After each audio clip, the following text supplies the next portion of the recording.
साथियों नमस्कार। कनाडा में खालिस्तानी आतंकी हरदीप सिंह निज्जर की हत्या के बाद दोनों देशों के रिश्तों में तनाव आया है। निज्जर की इस साल जून में 20 शहर में गोली मारकर हत्या कर दी गई थी। हत्या के लिए कनाडा के पीएम प्रधानमंत्री जस्टिन ट्रूडो ने भारत पर कई आरोप लगाए थे। भारत ने हत्या में हाथ होने के कनाडा के आरोप को सिर से नकार दिया था। दोनों देशों के नेताओं ने कई बयान इस मुद्दे पर दिए, जिसमें दोनों देशों के बीच संबंध में तनाव है। आपको बता दें, कनाडा में सिख अलगाववादी नेता हरदीप सिंह निज्जर की हत्या के बाद उपजे तनाव के चलते कनाडा के 41 राजनयिकों को भारत छोड़ना पड़ा है। भारत ने 2 हफ्ते पहले कनाडा से कहा था कि दिल्ली में अपने उच्चायोग से दर्जनों कर्मचारियों को वो वापस बुला ले, वरना उन्हें मिलने वाली डिप्लोमेटिक इम्यूनिटी यानी राजनयिक सुरक्षा वापस ले ली जाएगी। आपको बता दें, विदेशी राजनयिकों को मिलने वाले विशेषाधिकार को डिप्लोमेटिक इम्यूनिटी कहा जाता है। इसमें स्थानीय कानून के दायरे से मिलने वाली छूट भी शामिल है। कनाडा के अधिकारियों ने भारत की इस चेतावनी को अंतर्राष्ट्रीय कानून का उल्लंघन बताया था। भारत सरकार ने कुछ दिन पहले ही कनाडा के राजनयिकों को देश छोड़ने का आदेश दिया था। ऐसे में कनाडा ने अब खुद ही अपने राजनयिकों को बुला लिया है। बता दें कि भारत सरकार ने राजनयिकों को यह भी कहा था कि वह देश छोड़कर नहीं जाते तो उनके ओहदे को खत्म कर दिया जाएगा। कनाडाई विदेशी मंत्री जोली ने कहा कि भारत का यह कदम सही नहीं है, डिप्लोमेटिक रिलेशंस को लेकर बनाए गए वियना कन्वेंशन का स्पष्ट उल्लंघन है। कनाडा की विदेश मंत्री मेलानी जोली ने कहा कि उनकी सरकार ने 41 कनाडाई राजनयिकों और उनके 42 परिवारों के सदस्यों को भारत से वापस बुला लिया है। इसके पीछे भारत का मनमाने ढंग से उनकी सुरक्षा हटाने का फैसला है। इसमें उनकी सुरक्षा खतरे में पड़ सकती है। कनाडा के भारत में तैनात 62 राजनयिकों में से 41 के पास बुलाए जाने से वीजा और दूसरे कामकाज पर भी असर होने की बात कही जा रही है। कनाडाई प्रधानमंत्री जस्टिन ट्रूडो ने 18 जून को हुई हरदीप सिंह निज्जर की हत्या का आरोप भारतीय एजेंसियों पर लगाया था। उसके बाद से ही दोनों देशों के रिश्तों में तनाव आ गया था। गुरुवार को कनाडा की विदेश मंत्री मेलानी जोली ने कहा कि कनाडाई राजनयिकों और उनके परिजनों ने भारत छोड़ दिया है।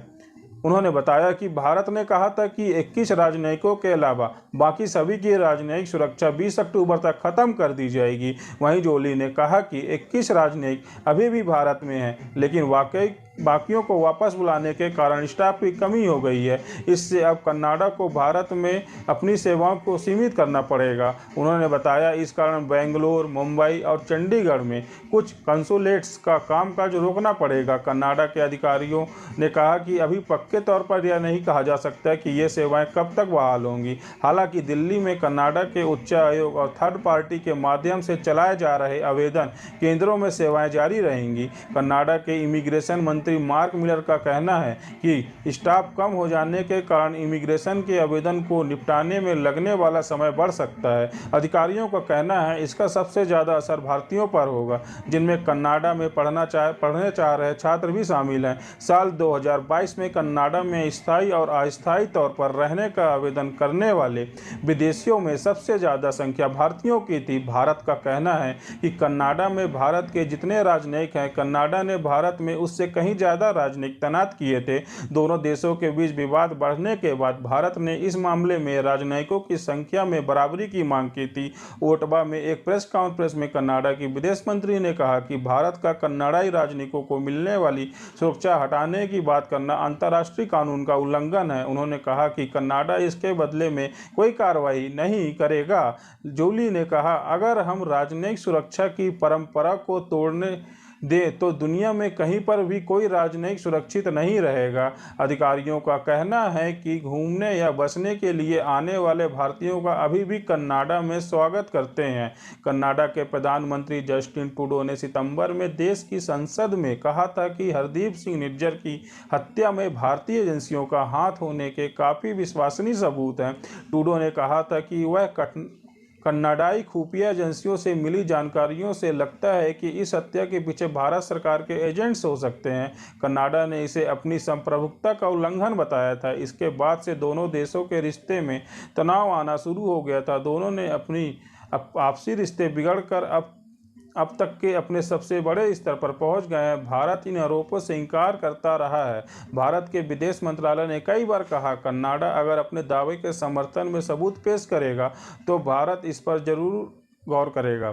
कनाडा में ब्रिटिश कोलंबिया के सरे में एक गुरुद्वारे के बाहर 2 नकाबपोश बंदूकधारियों ने गोली मारकर निर्जर की हत्या कर दी थी। कनाडाई पुलिस ने इसे टारगेट अटैक बताया था। इस मामले में जांच अभी जारी है। निर्जर भारत में सिखों के लिए अलग खालिस्तान बनाने की वकालत कर रहा था। भारत इस अभियान को देश विरोधी मानता है और इसके मद्देनजर निर्जर को 2020 में आतंकवादी घोषित किया गया था। सार्वजनिक तौर पर आरोप लगाने के बावजूद ट्रूडो ने कई बार कहा है कि कनाडा नहीं चाहता कि भारत के साथ तकरार बढ़े। उन्होंने भारतीय अधिकारियों से निर्जर की हत्या की जांच में सहयोग की अपील की है।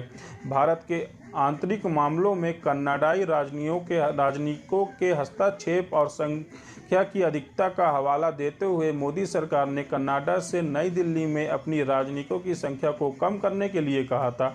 मोदी सरकार के इस अल्टीमेटम के बाद कनाडा ने अपने 41 डिप्लोमेट्स को भारत से वापस बुला लिया है। वहीं कनाडा के एक पूर्व राजनयिक ने कहा कि भारत द्वारा कनाडाई राजनयिकों को देश छोड़ने के लिए कहना कोई सामान्य घटना नहीं है। पिछले 40 या 50 वर्षों में इस तरह की किसी घटना के बारे में मुझे याद नहीं है जहां ऐसा हुआ।